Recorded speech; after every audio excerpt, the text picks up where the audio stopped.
to another. It's a problem. It's very hard staying faithful to the wife or whatever. Like, there's a lot of people that deal with a lot of things. Like, people just wire differently. And you can wire yourself in a positive way and use those addictive tendencies in a positive way too.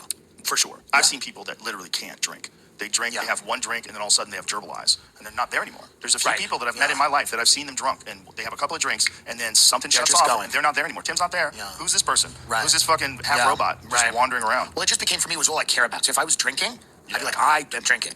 Drinking is the thing that I want to do.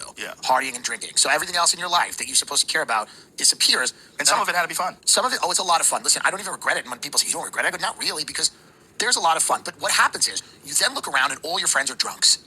So you start to eventually, before you know it or not, every friend of yours is a drunk or has a problem with something.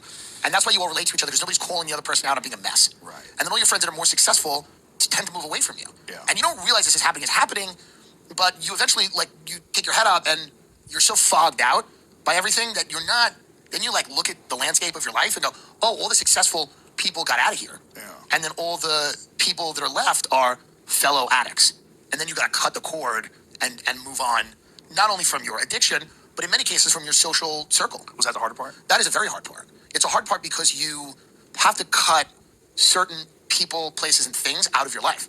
You don't really have a choice. And some of them you like. You like the local bar. You like your friends. It's fun. It's comfortable. Going to the bar, being a drunk, being a funny drunk.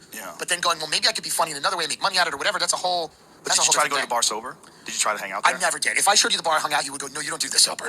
No, you don't do it sober because, like, you know, it's not fun sober. It's fun drunk. And this is the, you know, my mother used to say, she never drank. And she was like, oh, I used to go to bar sobers, it was fun. And I'm like, but you're also schizophrenic. Like, there's something weirder about the person in the bar sober having a lot of fun.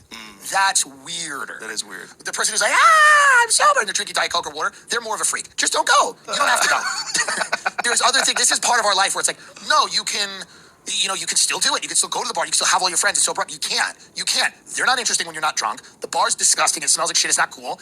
If you're drunk, there's nothing better than hanging out. Like I had this bar called Lisa's Lounge. The owner,